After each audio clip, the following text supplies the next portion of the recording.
Assalamu alaikum les filles, on espère que vous allez bien. Aujourd'hui, si on a décidé, en tout cas moi, si je commence à prendre la parole, c'est justement parce que on a décidé d'aborder le sujet de la maladie.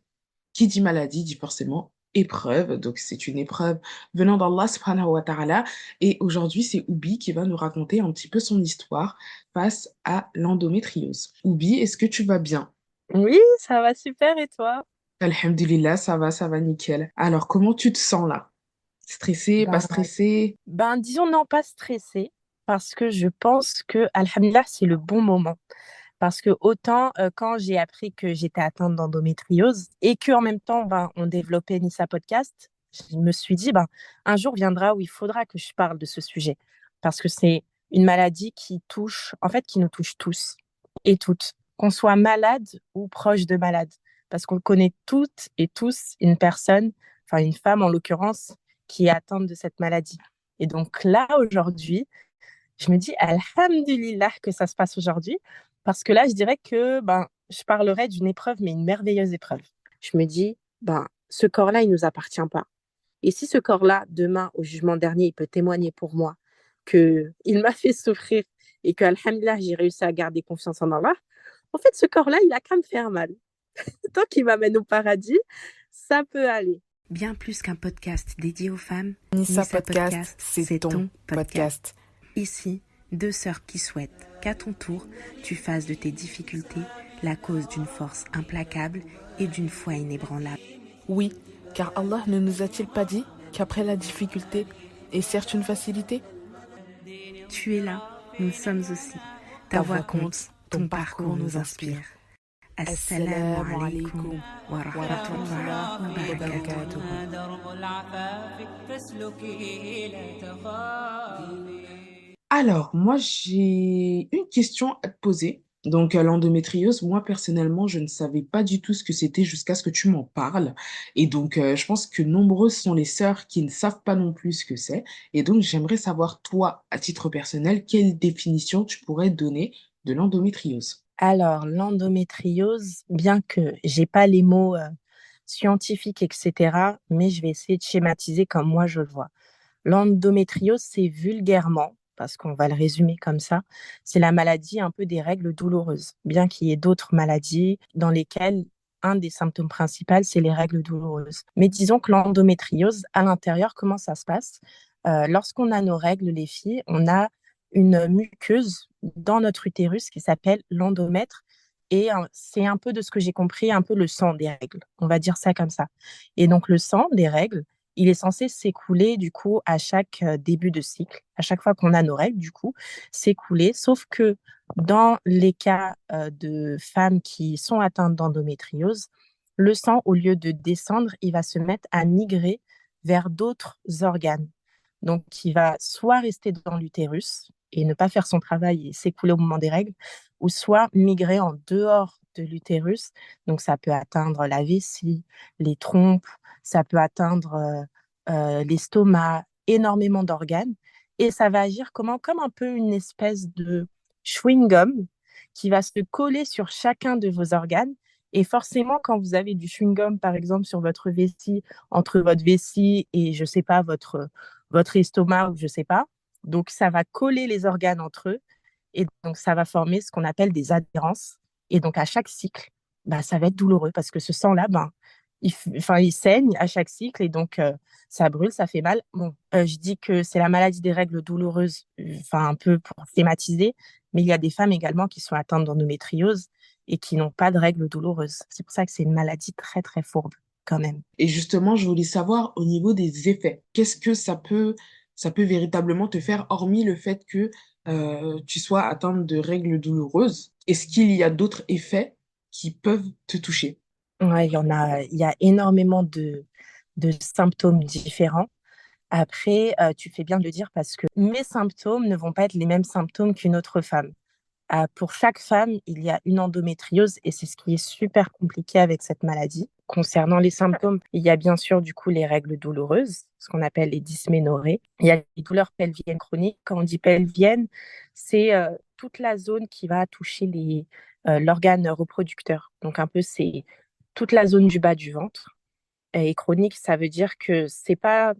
Malheureusement, il y a parfois, pour certaines femmes, et moi, c'est un peu mon cas, où les douleurs, elles vont pas seulement être pendant les règles, mais elles vont être un petit peu tout le mois. Donc, parfois, ton corps, subhanallah, il a besoin de s'exprimer et te rappeler que, OK, ben, je suis là. Donc, ce sont des douleurs chroniques. Ensuite, il y a également des dyspareunies profondes. Donc, ça, ce sont des douleurs pendant les rapports sexuels. Il y a des signes urinaires, donc des difficultés pour uriner. Ça dépend des femmes. Donc, ça dépend si l'endomètre a atteint la vessie. Il y a présence de sang dans les urines pour certaines femmes. Et ensuite, il y a énormément de problèmes digestifs, donc parfois des douleurs au moment des selles, du sang dans les selles, énormément de choses. J'aurais dû parler de ça avant. L'infertilité qui inquiète énormément de femmes parce que quand on entend endométriose, on associe forcément l'infertilité. Et à ce propos, infertilité ne veut pas dire stérilité. Par infertilité, ce que je veux dire, c'est pour certaines femmes, je ne vais pas donner de pourcentage parce qu'ils sont souvent assez différents, mais pour certaines femmes, il y a des difficultés à avoir un enfant. Ça ne veut pas dire une impossibilité, ce n'est pas une stérilité, mais donc il y a des cas d'infertilité.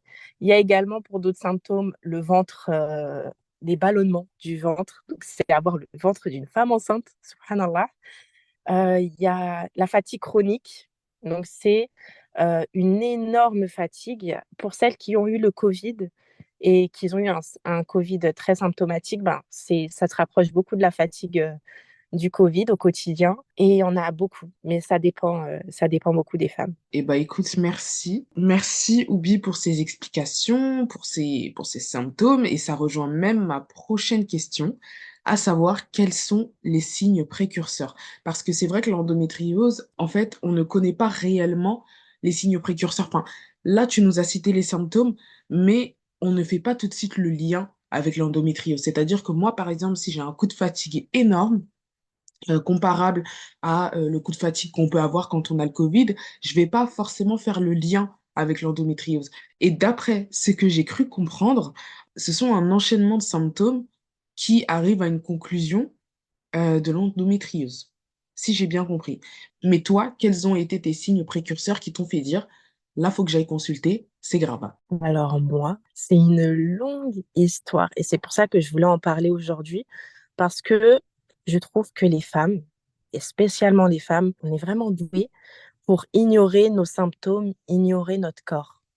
Et donc moi, s'il a fallu 10 ans, ouais, 10 ans pour que je me dise, là, il faut vraiment que j'aille consulter par rapport à mes douleurs. Avant de parler de moi, mon parcours, malheureusement, il n'y a pas de cas où on peut se dire, elle a forcément de l'endométriose. Bien que c'est vrai qu'autour de moi, souvent, j'ai des femmes qui expriment des symptômes où je me dis, c'est forcément de l'endométriose, bien que je le garde pour moi. Et je les invite à consulter parce que, comme du coup, je l'ai dit précédemment, cette maladie, elle est très, très maligne. On ne sait pas trop comment elle réagit selon le corps des femmes. Il y a certaines femmes qui ne vont avoir aucune difficulté à avoir des enfants, machallah, et c'est après, une fois qu'elles ont eu tous leurs enfants et qu'elles souhaitent consulter, voilà, pour juste avant leur ménopause, où là, le gynécologue va dire, ah, mais il y a de l'endométriose. Il y a d'autres femmes qui, c'est au moment où elles veulent essayer de concevoir un enfant et que ça ne fonctionne pas, que là, elles vont consulter et que là, le gynécologue va voir qu'il y a des lésions d'endométriose alors qu'elles n'ont jamais eu de douleur ou quoi que ce soit. Ça dépend vraiment de chaque femme. Mais si les filles, vous avez des douleurs à chaque règle, quand je dis des douleurs, on a souvent tendance à ne pas écouter notre corps, mais à partir du moment où vous avez une douleur qui fait que vous devez modifier ne serait-ce qu'un tout petit peu votre quotidien, c'est que là, il y a un problème. Ce n'est pas normal. Et même en général, en règle générale, avoir des douleurs pendant les règles, ce n'est absolument pas normal. Et c'est pour ça que c'était important pour moi d'en parler aujourd'hui. Mais moi, dans mon cas, du coup, ça a duré plusieurs années. Si je commence au tout début, j'ai eu mes règles, on va dire, dans les alentours de 11, je crois, 11 ans. Et dès mes premières règles, elles ont commencé à être douloureuses. Sauf que moi, comme je suis depuis toute petite une femme, et je pense comme beaucoup, enfin, une petite fille, on va dire, qui veut tout encaisser. Donc pour moi, c'était rien et surtout que je voyais aucune autre fille de mon âge se plaindre de ses règles. Donc, j'ai toujours grandi de cette manière-là. Tous les mois, j'avais des douleurs qui, pour moi, étaient supportables. Donc, je vivais comme ça. 11 ans, 12 ans sont passés. Donc, toute la période au collège, les douleurs à chaque mois, pareil, elles étaient. J'avais principalement mal au ventre et j'avais mal au lombaire, du coup, en bas du dos. Et ça, tous mes cycles. Mais pourtant, j'allais tout le temps au sport. Tout le temps. Je crois, dans mes souvenirs, j'ai jamais fait de dispense pour mes douleurs de règles, si ce n'est pour la natation, pour la piscine, mais j'allais tout le temps en sport. Il était hors de question que je rate un cours pour juste, entre grands guillemets, des règles. Parce que avoir mal pendant ces règles, pour moi, à ce moment-là, c'était normal. Et si j'entendais pas d'autres femmes se plaindre, c'est que en fait, elles arrivaient mieux à gérer que moi et que moi, finalement, ben, fallait que je m'endurcisse, il fallait que je devienne plus forte. Et donc, je ne parlais pas de ma douleur. Et il y a 2 ans, c'était un 28 juillet, un 28 juin, pardon. 28 juin, je me lève le matin, je vais au travail, etc. Sauf que sur le chemin du travail, je fais un accident de voiture. Et donc, il y a la voiture, j'étais sur le périphérique, et donc la voiture de derrière me tamponne, et donc je fais un freinage très, très, très puissant pour ne pas cogner la voiture de devant. Et donc, c'est un accident assez violent de ce qu'on m'a dit à l'hôpital. Et donc, je fais cet accident-là. Le conducteur, bon, il finit par fuir. Ça, c'est une autre histoire. Et suite à ça, moi, je suis toujours dans, bon, écoute, même si tu viens de faire un accident, alhamdulillah, je suis vivante, je suis partie travailler. Il était 9 heures environ. Donc, je suis partie travailler et au fil de la journée, j'avais extrêmement mal à la jambe. Ma jambe, elle commençait à s'inflammer, à s'enflammer. J'avais l'impression qu'elle prenait feu. Mais il fallait que je termine ma journée de travail. Donc, je termine ma journée de travail, je rentre chez moi et là, j'ai eu ce soir-là une douleur que j'avais jamais eue. J'avais tellement mal à la jambe, je comprenais pas. J'avais l'impression que ma jambe allait s'arracher et je comprenais pas pourquoi j'avais aussi mal. Mais c'est pas pour autant que je suis allée consulter. Ah non, non, non, non, non. J'ai dormi, je me suis réveillée le lendemain matin, j'ai pris un Doliprane et j'ai continué ma vie. Jusqu'à arriver mes prochaines règles juste après l'accident de voiture, où là, elles ont été douloureuses comme d'habitude, mais j'ai commencé à avoir extrêmement mal à la jambe également. Et je suis toujours pas allée consulter. Et c'est le mois d'après, donc là, on arrive en août, où là, les douleurs, elles étaient horribles. Je vomissais, j'arrivais pas à marcher. Donc là, je boitais. Et là, je dis à mon père, là, papa, faut que tu m'emmènes aux urgences parce que là, ça va pas. Il prend sa voiture, on part aux urgences, etc. J'arrive aux urgences. Et là, il y a l'interne en médecine, du coup, qui me regarde et il me demande, Mademoiselle, est-ce que vous n'avez pas de l'endométriose? Et moi, je balaye vite. Je dis non, non, non. J'ai fait un accident de voiture, docteur. Là, c'est vraiment l'accident de voiture qui me pose problème. J'ai pas d'endométriose, non, j'ai jamais eu de problème. Il n'y a pas de problème. Et donc, il n'insiste pas. Et donc, je fais ma consultation, il ne trouve rien, je rentre chez moi. Sauf qu'à partir de là, chaque mois qui passait, chaque règle qui arrivait, c'était de pire en pire. Et pourtant, j'allais travailler. Donc là, on arrive en septembre. Septembre, je me rappelle, j'ai mes règles. Je suis par terre au travail. J'appelle le SAMU. J'avais l'impression que j'allais mourir. Là, j'avais trop mal. Septembre, pareil. Octobre, novembre. Arrivé en décembre. Donc, j'ai mes règles en décembre. Et là, je suis au travail et j'ai une crise de douleur atroce. J'arrive pas à marcher. Je rampe par terre. J'ai des collègues qui me voient en train de vomir au travail. Et là, je me dis, bon, là, il faut que je rentre chez moi. Et donc, j'attends la fin de mon travail.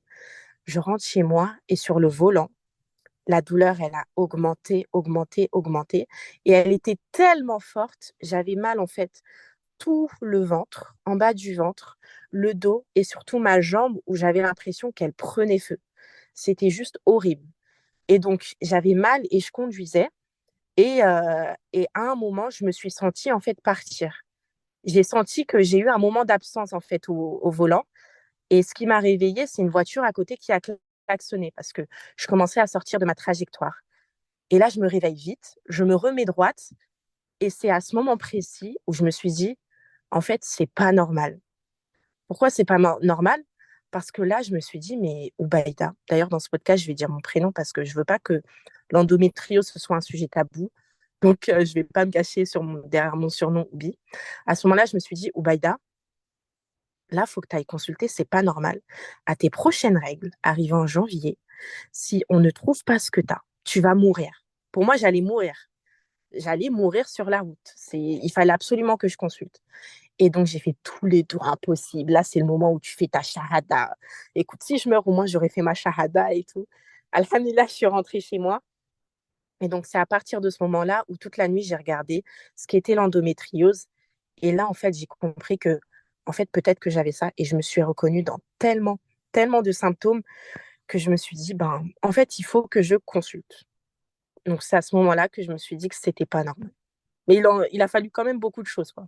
Waouh, franchement, ton témoignage, il est tellement marquant et même c'est tellement émouvant parce que, bah, en fait, moi, je me dis, waouh, en fait, Oubi, bah, on se connaît depuis toute petite, hein, on se connaît depuis l'époque des pantalons sautés, là, l'époque des, des jogging Domios Oui. et tout. Ah non, non, non, mais Oubi, on se connaît depuis très, très, très longtemps. Et pour moi, rien de plus pire de me dire que, waouh, pendant tout ce temps, moi, j'étais en train de travailler avec toi sur Nissa Podcast et tout. Et en fait, derrière, tu souffrais. Et ça, c'est... Je me dis, waouh, punaise, t'as été... Désolée hein, de dire ça comme ça, mais t'as été tellement forte. Et là où je me reconnais profondément en toi, c'est qu'en fait, moi, tant que je peux marcher, tant que je peux lever les bras, pour moi, je n'ai rien. C'est-à-dire que même quand j'ai des douleurs atroces à la tête, même quand j'ai des douleurs atroces, par exemple au ventre, etc., ben en fait, tant que je peux marcher, tant que je peux conduire, tant que je peux aller au travail, tant que je peux parler aussi, bah pour moi, j'ai rien. Vraiment, c'est-à-dire que les douleurs, je les fais passer au secondaire, même pas dans le primaire. C'est pour moi, c'est off, ce n'est qu'un détail, ça va passer. T'avales un Doliprane et puis c'est bon, tu vois. Et le souci dans ce cas de figure, c'est qu'en fait, on est tellement dans le déni. C'est-à-dire que nous, les filles, et parfois même les hommes, je ne les exclus pas, mais vu que ce podcast, il est destiné aux femmes en soi, je dis nous, les filles, mais on est tellement...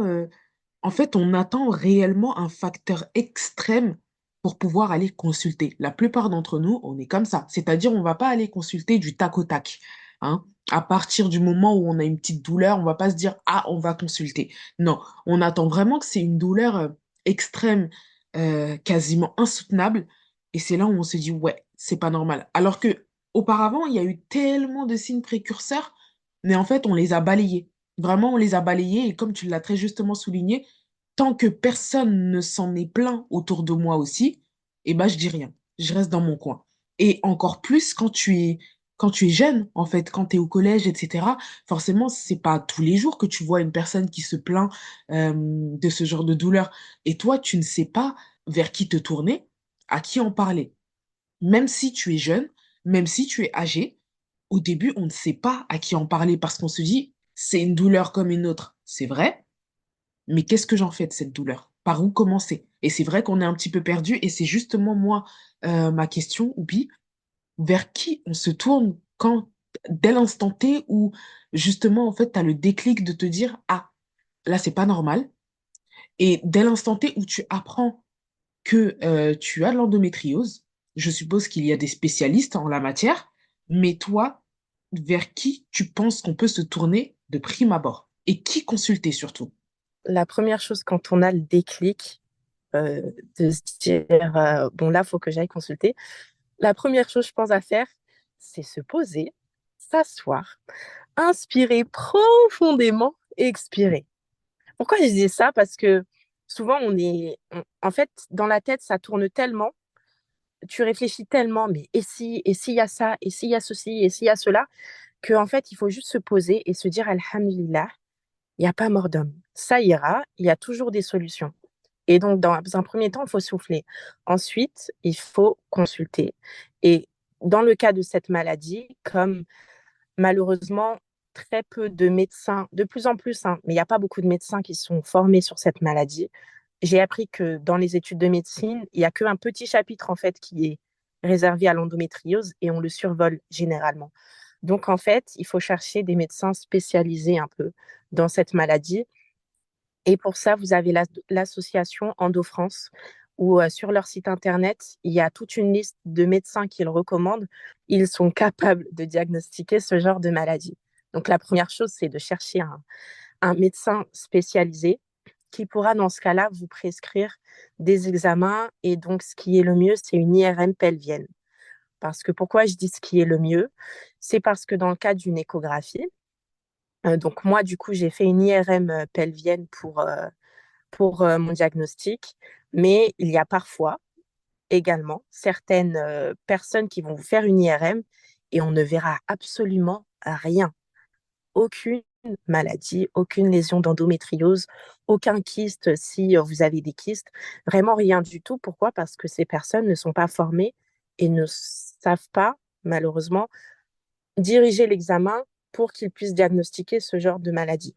Donc, également, dans les cas d'échographie, je sais qu'il y a certaines femmes qui se découragent parce qu'elles se disent, bah, j'ai déjà fait une échographie, j'ai déjà fait une IRM, et en fait, ils n'ont rien trouvé.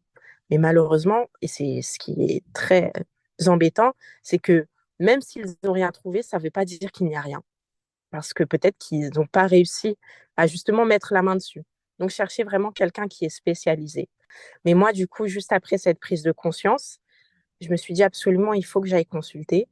Et là, j'ai cherché, subhanallah, vraiment là, je ne peux pas me plaindre. Je sais qu'il y a une errance médicale par rapport à l'endométriose qui est en moyenne de 7 ans. En fait, à partir du moment où une femme se dit, il faut que j'aille consulter par rapport à mes règles douloureuses ou d'autres symptômes, il faut généralement, en moyenne, 7 ans pour qu'on lui dise, ah oui, en fait, il y a de l'endométriose. C'est énorme. Et moi, alhamdulillah, il m'a fallu un mois, bien que ça faisait 10 ans que je souffrais. Mais à partir du moment où j'ai cherché à consulter, il m'a fallu un mois pour avoir le diagnostic. Et donc à ce moment-là, donc j'ai fait plein de recherches la nuit, du coup, où j'ai eu, c'était en décembre, du coup, où j'ai eu cette prise de conscience. J'ai regardé énormément de reportages. Je crois que les reportages, je les ai regardés 3, 4 fois. Il y a une émission qui est incroyable, ça commence aujourd'hui, où ils ont fait où ils ont fait 2 émissions sur le sujet de l'endométriose. Et cette nuit-là, j'ai tout regardé, je crois, je ne sais plus, j'ai dormi à quelle heure. Et donc, à partir de là, je suis allée sur Doctolib pour chercher un médecin qui serait un peu plus spécialisé. Et quand je dis je ne peux pas me plaindre, c'est que vraiment, jusqu'à aujourd'hui, mon parcours médical, Allah, il m'a tellement facilité. J'ai tellement rencontré des pépites de médecins. C'est juste incroyable. Et pourtant, il y a énormément de femmes qui sont traumatisées justement par la médecine. Et moi, alhamdoulilah, j'ai vraiment rencontré que des personnes super. Bon, sauf un cas d'une exception, mais vraiment général, vraiment superbe. Donc, si les filles vivent en Île-de-France et qu'elles cherchent des médecins, il n'y a pas de problème, je pourrais partager ça. Mais donc, du coup, je suis allée consulter et là, je suis tombée sur, c'était une femme. Et donc, en fait, elle m'a prescrit du coup l'examen, donc l'IRM pelvienne. Et donc, je suis partie la faire et les filles, je ne sais pas comment vous dire, mais j'étais persuadée que j'avais quelque chose, de l'endométriose. En fait, c'est-à-dire que j'y suis allée et je me suis dit, s'il ne trouve rien, je ne le croirais pas. Il faut absolument qu'il me trouve quelque chose. Pourquoi? Parce que j'étais tétanisée à l'idée d'avoir mes règles le mois prochain, qui devait, je crois, à ce moment-là, arriver dans 1 ou 2 semaines. J'étais tétanisée à l'idée de les avoir parce que je savais qu'elles allaient être encore plus douloureuses que le mois d'avant. Et rappelez-vous, moi, j'associais mes prochaines règles à la mort. Moi, clairement, j'allais faire un accident de voiture. C'était pas possible. Donc, il fallait qu'il me trouve absolument quelque chose et de quoi soulager mes douleurs. Donc, je suis partie faire cette IRM et j'avoue, je vais raconter peut-être un petit peu en détail parce que vraiment, ça m'a marqué. Je suis partie faire l'IRM et une fois en salle d'attente, j'attends les résultats et je vois que les gens devant moi passent. Il y a des gens qui sont venus après moi. Par contre, ils repartent avant moi. Je me dis, bon, là, Oubaïda, il y a, je pense, quelque chose en fait. Parce que là, tu es toute seule dans la salle d'attente, il y a peut-être quelque chose. Et donc, on finit par m'appeler.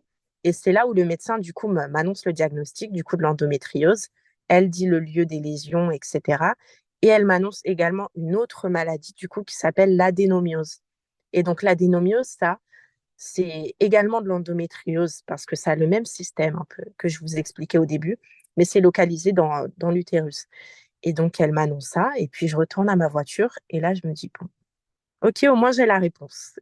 Et donc là, à partir de là, je suis allée consulter et ils ont commencé à m'aiguiller et j'ai commencé à comprendre ce qui m'attendait, que c'était une maladie incurable, enfin, deux maladies en l'occurrence incurables, auxquelles on ne guérit pas et malgré tout, qu'il y a des moyens de soulager la douleur et que c'est pas une fatalité. Aujourd'hui, je dis c'est pas une fatalité, mais sur le moment, je voyais pas les choses comme ça, hein. C'est pour ça que je dis c'est le bon moment pour en parler, hein. Mais que cette maladie, c'est pas une fatalité, qu'il y a toujours des solutions. Alors oui, quand tu dis que c'est pas une fatalité, franchement, ce qui est bien, c'est que toi, tu arrives à prendre du recul sur ce qui t'a touché. Parce que je pense que si on aurait fait ce podcast au moment où en fait tu étais en plein doute, où tu faisais encore tes recherches, est-ce que tu aurais eu ce recul? Telle est la question. Moi, j'avais une question. Et Oubi, tu me dis si j'ai tort, mais moi, Mm. la plupart du temps, toutes les filles que j'ai connues et qui ont l'endométriose, j'ai l'impression qu'elles avaient honte de le dire. J'ai vraiment l'impression qu'il y a cet aspect de au-delà, c'est même au-delà de la pudeur, c'est de la honte et en fait, elles en parlent pas autour d'elles. C'est-à-dire que moi, quand je parlais avec elles et cetera, bon, déjà, ça se voyait, hein, qu'elles étaient mal et tout. Je les vois, elles arrivent, elles se tiennent le ventre et cetera. Enfin, dans ce genre de moment, faut vraiment avoir de la compassion, il faut être là pour elles parce que, bah, en fait, on peu importe à quel point on peut les comprendre, en fait, on n'arrivera pas à réellement conscientiser la douleur qu'elles ressentent. Ça, c'est une chose. Mais en fait, j'ai vraiment l'impression qu'elles ont même pas envie d'en parler autour d'elles. Et à chaque fois, moi, la première question que je leur pose, c'est bah, est-ce que tu es allé consulter? La réponse à laquelle j'ai le droit, c'est non, t'inquiète, ça va passer. Et pourtant, elles réalisent qu'elles ont de l'endométriose, hein. Et je me dis, dans ce cas de figure, c'est plus que frustrant parce qu'en fait, elles souffrent. Elles veulent pas réellement aller consulter par honte, entre guillemets. Parce que souvent aussi, elles n'arrivent pas à mettre de mots. Elles savent que c'est de l'endométriose, mais elles n'arrivent pas à mettre de mots réellement sur ce qu'elles ressentent. Elles ont peur de ne pas se sentir comprises. Elles ont peur de ne pas d'avoir d'autres symptômes, en fait. Et par moments, j'ai même l'impression que elles ont peur d'aller consulter, de peur d'apprendre autre chose que de l'endométriose. C'est très paradoxal, hein. Mais toi, dans ton cas de figure, quand tu es allé consulter et qu'on t'a dit que tu avais autre chose que de l'endométriose, c'est vrai qu'à ce moment-là, on peut se sentir un petit peu démuni. On peut se sentir un petit peu découragé. Ça, c'est une chose. Mais dans un autre cas de figure, il y a certaines sœurs qui ont peur d'en parler et je pense qu'elles ont peur aussi d'aller consulter par honte. Est-ce que ça, tu le confirmes? Je le confirme, mais à 4000%. Au début de cet épisode, j'ai dit que lorsque j'ai appris que j'avais de l'endométriose et de l'adénomiose, euh, je savais qu'il fallait à un moment que j'en parle sur Nissa Podcast. Mais ce que j'ai pas dit, c'est que pendant plusieurs mois, je ne voulais absolument pas en parler sur Nissa Podcast. C'était hors de question que j'expose une maladie aussi intime, parce que c'est vrai que ça reste intime. Ça touche les règles, ça parle de sang, ça parle de fertilité, ça parle d'énormément de choses. Donc, on n'est pas habitué à en parler généralement, et encore moins en public, entre guillemets, je parle du podcast.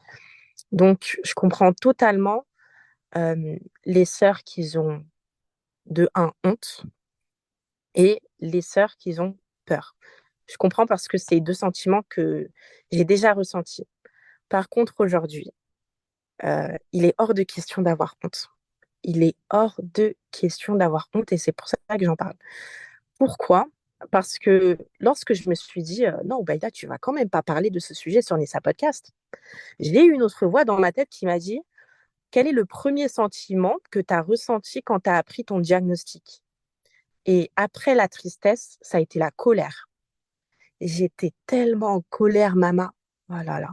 J'étais en colère contre qui? Pas vraiment contre quelqu'un en particulier, mais j'étais en colère un peu contre tout ce système qui tait la douleur des femmes.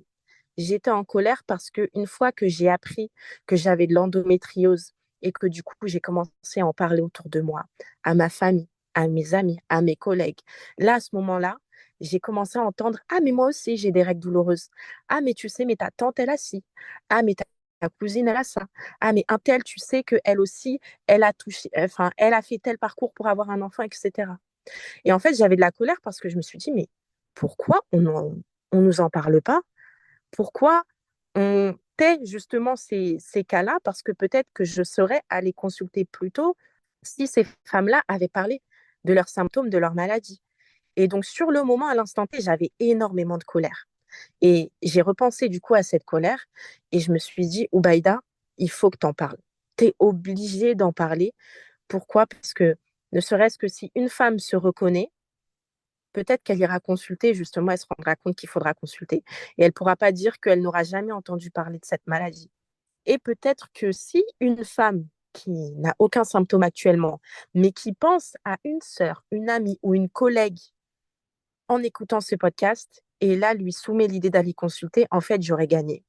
Un homme, par exemple, s'il y a des hommes qui écoutent ce podcast, moi, ça me ferait super plaisir parce que je me dis peut-être qu'ils seront plus attentifs à la douleur de leur mère, de leur sœur, de leur fille dans le futur. Donc, ça me ferait plaisir.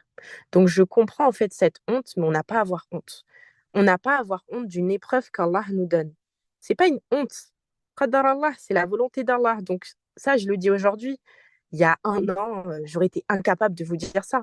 Mais aujourd'hui, je le dis, on n'a pas à avoir honte de nos épreuves. C'est une épreuve. Et c'est pas parce que ça touche des douleurs, c'est pas parce que ça touche des règles ou quoi que ce soit qu'on doit en avoir honte. Tout ça, c'est Allah qui l'a décidé. Donc aujourd'hui, non, j'en ai pas honte. Et concernant la peur enfin, la peur du diagnostic également, je comprends totalement parce que j'ai dit que j'ai eu mon diagnostic en un mois, mais c'est un mois qu'ils étaient horribles. Horrible, horrible, horrible, parce que je faisais deux choses contradictoires. Pour avoir un rendez-vous pour une IRM, c'est extrêmement long. Il faut compter des mois, en fait, pour avoir un rendez-vous. Et moi, tous les jours, je me connectais sur Doctolib et je cherchais un rendez-vous le plus tôt possible parce qu'il me fallait absolument une réponse parce que c'était de la torture, en fait, de ne pas savoir. Et en même temps, j'avais peur. J'étais tétanisée à l'idée qu'on me dise que j'ai l'endométriose parce que qui dit endométriose dit il n'y a pas de guérison. Donc, je voulais pas l'entendre. Et finalement, ben, lorsque j'ai eu le diagnostic et que j'ai eu du coup mes premières règles et que j'ai eu du coup ces douleurs qui sont revenues, en fait, la première chose que je me suis dite, c'est Oubaïda, tu vas pas mourir. C'est bête, hein, mais je me suis dit Oubaïda, tu vas pas mourir. C'est pas une maladie mortelle, alhamdulillah. T'inquiète pas, la douleur, elle est affreuse, mais elle va passer. Donc ça m'a soulagée. Et donc à ce moment-là, j'ai plus eu peur. Bien sûr, tu peux avoir peur de l'avenir, mais le fait d'avoir peur et de ne pas consulter, ça change rien au présent. Ça ne change absolument rien. C'est pas parce qu'on ignore une épreuve qu'elle va disparaître. Et merci encore une fois pour tes explications. Il y a une chose qui m'a particulièrement marquée, c'est quand tu as dit que tu étais en colère, pas contre toi, mais en colère pour toutes ces femmes en fait qui ont décidé de fermer ce sujet et de garder ça pour elles. Dans le sens où ça, en fait, on essaye de faire taire la douleur, de l'étouffer, d'étouffer ce sujet-là. Et ce qui fait que forcément, en l'étouffant, eh ben, ça le rend tabou. Et ce tabou, en fait, il va rester comme ça jusqu'à ce que, bah, en fait, toi, cette épreuve-là, ça te touche et que tu décides à en parler autour de toi. Et c'est là où, bizarrement, les langues se délient. Ah, mais tu sais qu'un tel, elle a eu ça. Ah, mais tu sais qu'elle a fait ça pour avoir un enfant. Ah, mais tu sais que ça, tu sais que ça. Et là, en fait, à ce moment-là, tu conscientises, tu te dises, mais ah ouais, donc vous aviez gardé ça pour vous depuis tout ce temps. Et moi, pendant au moins 10 ans, je souffrais de ça. Enfin, je souffrais d'une chose sans savoir ce que j'ai. Et j'avais même peur d'avoir mes prochaines règles. Et j'avais peur de mourir. Et en fait, le fait que tu te dises, bah, j'aurais aimé qu'on me le dise avant, c'est dingue. Et même dans ce cas de figure, quand on parle autour de toi, moi, pour moi, l'erreur qu'il ne faut pas faire, c'est comparer sa propre douleur à celle des autres femmes. Puisque comme tu l'as très justement dit au début de ce podcast, les douleurs, elles peuvent varier. C'est-à-dire qu'il y a des filles qui peuvent avoir l'endométriose, mais elles peuvent ne pas avoir vraiment des douleurs insoutenables, comme toi, tu l'as décrit. Et en fait, c'est chaque personne a son degré de douleur. Et moi, je pense que l'erreur qu'il ne faudrait pas faire, justement, c'est de comparer sa douleur à celle d'une autre femme. Parce qu'en fait, le sujet, il sera minimisé en fonction de vos douleurs, tout simplement. En clair, ce que je veux dire par là, c'est que ce sujet-là, il doit pas être tabou. C'est pas un sujet je sais pas comment je peux conjuguer le mot tabou, mais faut pas le tabouiser. Je sais pas comment je peux dire ça, mais faut Ça pas le existe rendre tabou. peut-être. Le mot tabouisé existe peut-être. Autant pour moi. Après, je tiens quand même à préciser un point, c'est que, bien évidemment, aujourd'hui, j'en veux absolument pas à ces femmes qui décident de garder le silence. Parce que, bien au contraire, aujourd'hui, plus d'un an après mon diagnostic, je comprends totalement, en fait, le choix de ne pas en parler. Parce que c'est pas forcément ne pas en parler par honte ou par peur parfois. C'est juste par fatigue. Aujourd'hui, comment je gère ça? Je vais pas forcément en parler. C'est-à-dire que je vais pas dire à toutes les femmes qui rencontrent mon chemin, oui, j'ai de l'endométriose, j'ai de l'adénomiose, j'ai ci, j'ai ça.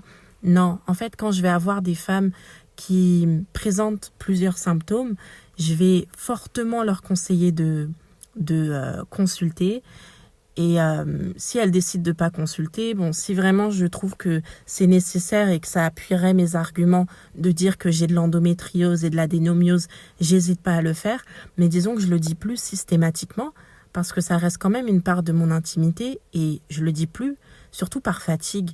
Parce que du coup, si j'en reviens à ces femmes du coup qui décident de garder le silence sur la manière qu'elles ont employée pour avoir un enfant, alhamdulillah, ou sur leur maladie, leur parcours, peu importe quelle maladie d'ailleurs, en fait je comprends parce qu'il y a un moment où tu arrives à un taux de fatigue, le fait de à chaque fois devoir consulter, expliquer à tel médecin ce que tu as, etc. Les symptômes au quotidien, c'est extrêmement fatigant. En fait, ton quotidien te rappelle tellement que tu es malade et que tu peux pas vivre un peu comme tout le monde parfois, que t'as pas envie de le dire à tout le monde. C'est juste que, en fait, t'as envie d'être un peu comme tout le monde aux yeux des gens parfois. Et c'est juste par fatigue de devoir expliquer, réexpliquer, réexpliquer à chaque fois. Et c'est un peu contradictoire parce qu'aujourd'hui j'en parle.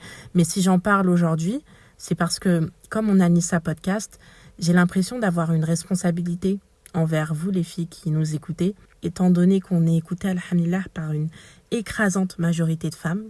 Je me sens responsable en fait de devoir vous informer. Donc c'est vis-à-vis de moi, je me sentais pas à l'aise. Mais toutes les femmes qui décident de ne pas parler de leur maladie, je comprends tout à fait. Et aujourd'hui, quand je rencontre des femmes qui ont des symptômes et qui décident de ne pas consulter ou de ne rien dire, etc., en fait, c'est leur choix et tous les choix sont respectables. Donc, chacune son parcours. Pour une femme qui a des douleurs et qui a peur justement d'aller consulter, je lui dirais, quand il s'agit de notre corps et que notre corps nous renvoie des petits signaux, ah là, j'ai telle douleur là au ventre, là mes règles sont douloureuses, là aujourd'hui j'ai failli faire un malaise au travail, aujourd'hui j'ai fait un malaise vagal, là aujourd'hui mes saignements ils sont beaucoup trop abondants, là aujourd'hui j'ai une migraine affreuse. Et là par contre, là on ignore. Ce que je veux dire, c'est que euh, ce corps qu'on a actuellement, c'est une amana, c'est un dépôt d'Allah. C'est-à-dire que le corps qui nous fait mal, il n'est pas à nous. Là, on le néglige un petit peu parce que tant qu'il est fonctionnel, ça va. Oui, mais sauf que Allah, t'a prêté ce corps-là, qui ne t'appartient pas, mais il faudra également que tu lui le rendes, que tu en prennes soin. Donc, ce que je veux dire, c'est que on ne prend pas soin de notre corps parce que là, aujourd'hui, j'ai envie, là, aujourd'hui, j'ai du mal à marcher, j'ai du mal à sinon. On en prend soin parce que c'est notre devoir. C'est notre devoir d'aller consulter, c'est notre devoir d'aller voir des médecins, c'est notre devoir d'aller faire des examens, c'est notre devoir. Pourquoi? Parce que notre corps, bien qu'on dit notre, mais en fait, ce n'est pas notre corps, il ne nous appartient pas. Donc, c'est notre devoir d'aller consulter et c'est ce que je veux dire à ces femmes qui ont peur. Il faut que ce devoir, il prenne le dessus, sinon on n'ira jamais. Et je dis ça parce que je ne vais pas mentir, si j'avais pas eu cet accident-là, si de cet accident, je serais sortie indemne ou avec que des petites douleurs minimes, je n'aurais jamais allé consulter. Parce que si je vais au travail, si je marche, alhamdulillah. Sauf qu'il y a un moment donné où Baïda, tu vas plus pouvoir marcher. Il y a un jour où j'ai pris peur parce que je ne pouvais plus faire ma prière debout. Et j'ai dû la faire assise. Du coup, les filles, est-ce qu'il faut attendre qu'on doit être à quatre pattes, qu'on n'arrive plus à se prosterner devant Allah pour consulter? Là, dans ce cas-là, notre corps, il nous aura envoyé déjà plein de petits signes et on aura ignoré.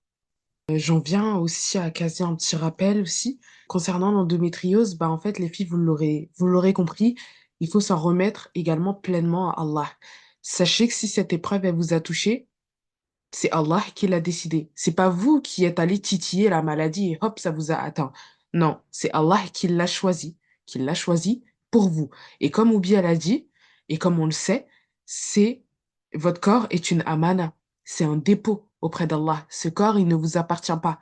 Et notez par la même occasion que le prophète sallallahu alayhi wa sallam nous dit très justement que il n'est pas une fatigue, une maladie, un souci, une tristesse, un mal, une angoisse ou même une épine qui n'atteint le croyant sans qu'Allah ne lui efface par cela une partie de ses péchés.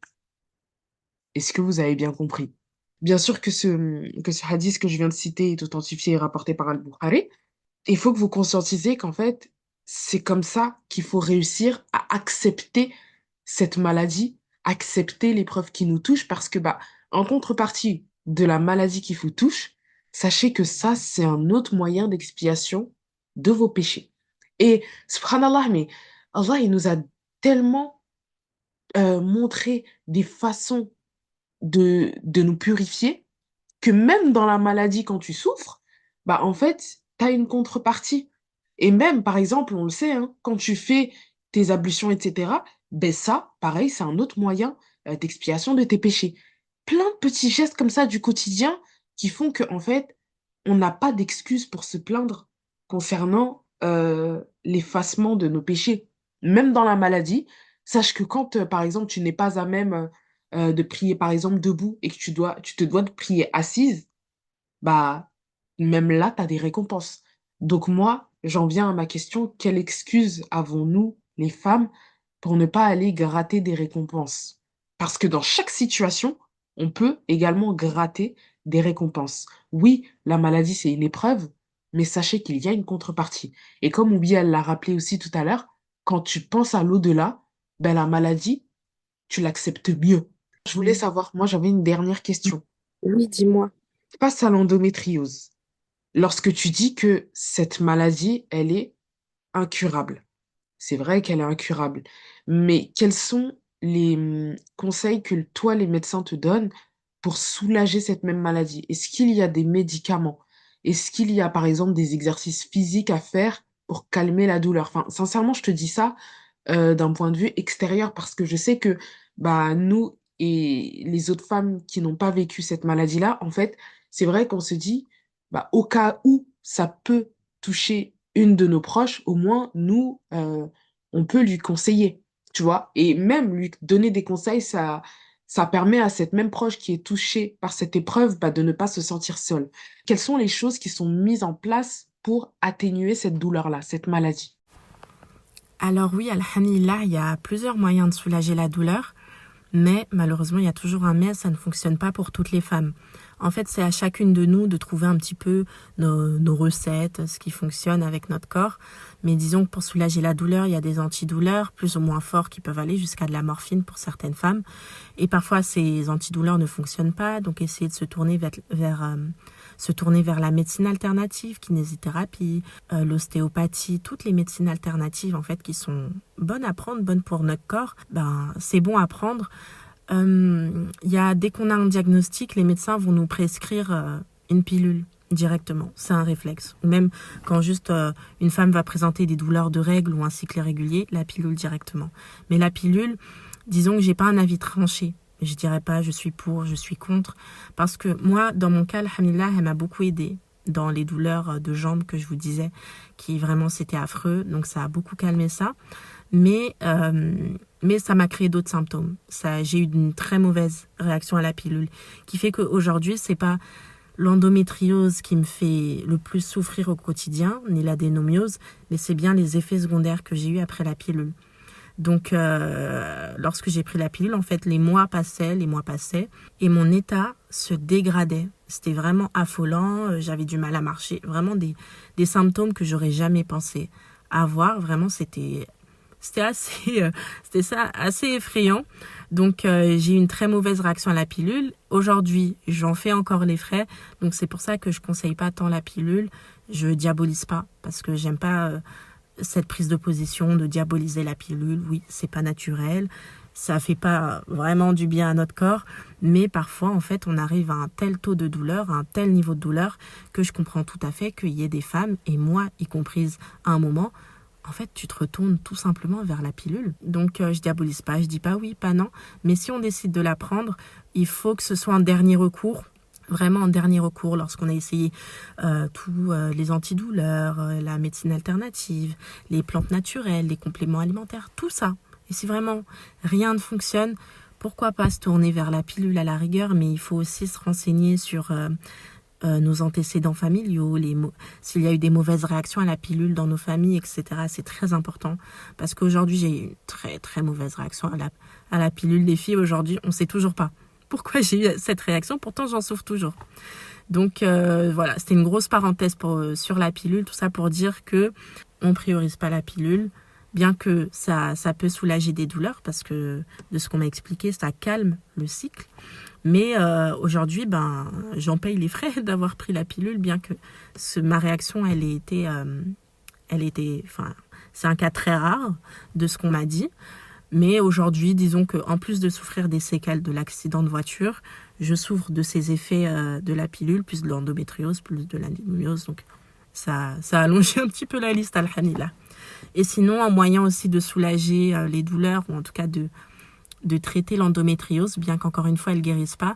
Il y a également des opérations qui sont possibles, des opérations en fait pour certaines femmes, parce que vous voyez tout ce petit chewing-gum dont je vous ai parlé en fait au début, à force d'être collé sur certains organes, ça empêche leur bon fonctionnement.